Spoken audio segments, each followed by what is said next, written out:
Salam berkat Tuhan. Saudara-saudara yang terkasih, hari ini saya mau membahas sebuah tema yang cukup menarik, yakni apakah gereja masih dibutuhkan? Saya berangkat membuka pembicaraan ini dari sebuah kegelisahan, karena menyadari selama masa karantina ini, kita semua dihadapkan pada bahaya iman virtual.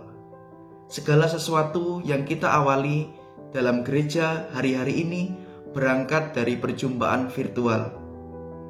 Doa rosario streaming, adorasi streaming, perayaan ekaristi streaming. Kita dihadapkan pada segala sesuatu yang berangkat dari iman berdasarkan virtual. Ada sebuah pertanyaan yang membuat saya gelisah. Setelah wabah ini, apakah gereja masih dibutuhkan? Atau kita cukup dengan streaming saja? Selain itu, saya juga menyadari bahwa sebelum peribadatan kita secara virtual ini terjadi, bahkan jauh sebelum itu, ada banyak saudara-saudari kita yang Katolik, yang Kristiani juga menolak untuk pergi ke gereja dengan berbagai macam alasan. Merasa berdosa, cukup Natal Paskah. Menjadi seorang Katolik yang napas nikmat, Natal Paskah nikah mati, perlu gereja. Atau mereka yang tidak suka dengan imamnya, atau benci dengan sesama umat pengurus parokinya, dan berbagai macam alasan lainnya, sehingga merasa tidak perlu untuk pergi ke gereja. Saya ingin sedikit berbagi melalui video ini, semoga sedikit memberi pencerahan dalam hidup kita. Apa sih pentingnya gereja dalam hidup iman kita sebagai orang Katolik? Paus Fransiskus juga menyampaikan sebuah homili yang sungguh sangat indah tentang pentingnya gereja dalam hidup beriman. Kita bisa simak melalui video ini. Questa familiarità col Signore dei cristiani è sempre comunitaria. Sì, è intima, è personale, ma in comunità. Una familiarità senza comunità, una familiarità senza il pane, una familiarità senza la Chiesa, senza il popolo, senza i sacramenti, è pericolosa. Può diventare una familiarità, diciamo, gnostica, una familiarità per me soltanto staccata dal popolo di Dio.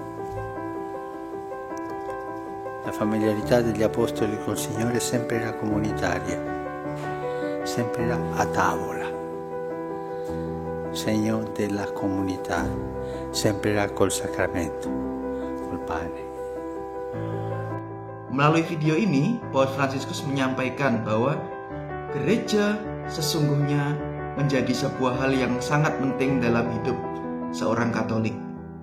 Sebab tidak pernah ada keselamatan yang bersifat personal, melainkan keselamatan yang bersifat komunal atau bersama-sama.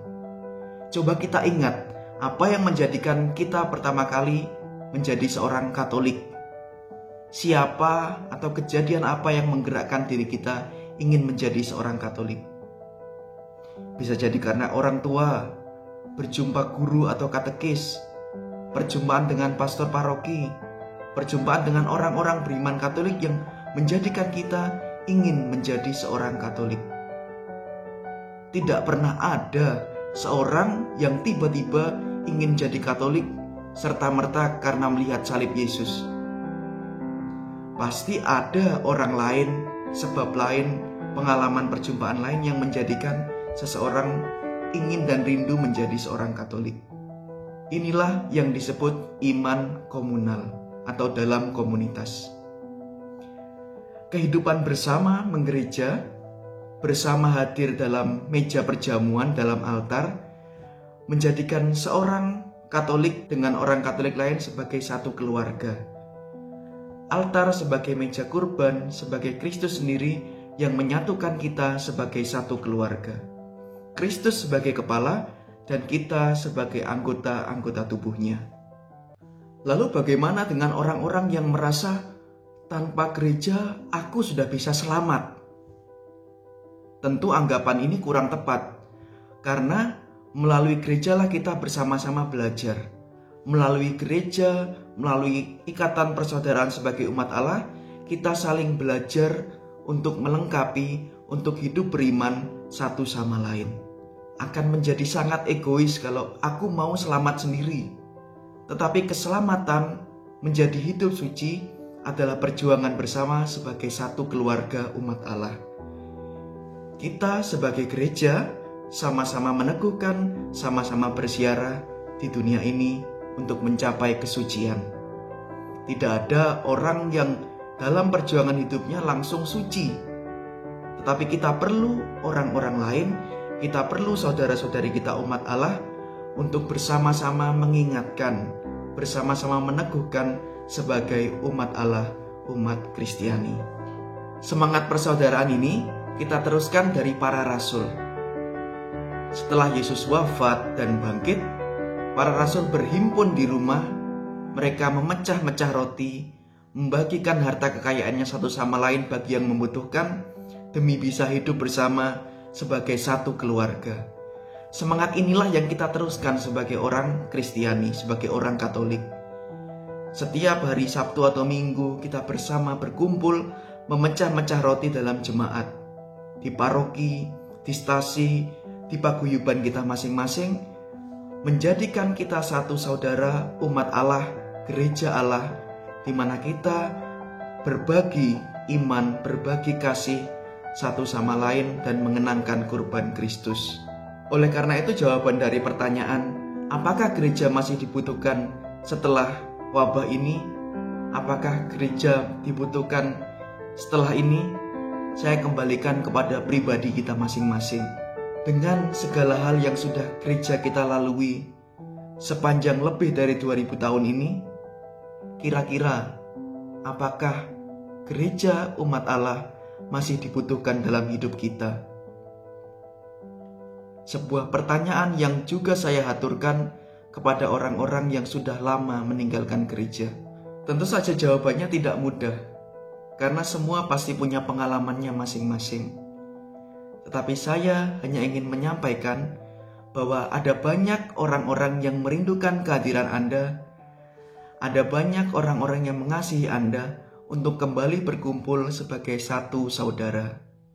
Setelah jarak memisahkan kita, setelah virus menjauhkan kita, tidakkah engkau rindu bersatu dalam perjamuan Kristus bersama saudara-saudari seiman?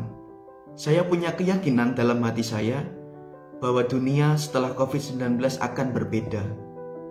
Gereja setelah wabah ini akan juga berbeda. Rasanya tak lagi sama. Dan peristiwa wabah ini menjadi sebuah titik dalam hidup menggereja kita, dalam hidup iman dan persaudaraan kita, untuk memulai langkah yang baru. Kalau ada saudara-saudari yang jauh, yang memisahkan diri dari gereja, coba dihubungi, coba diingatkan. Yuk, kumpul lagi. Kamu dirindukan loh. Kapan? Ayo ikut bersama di lingkungan, bersama di paroki.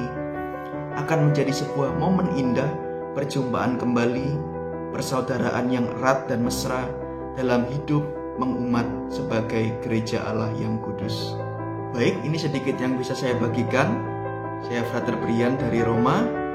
Semoga menjadi berkat bagi kita semua. Tuhan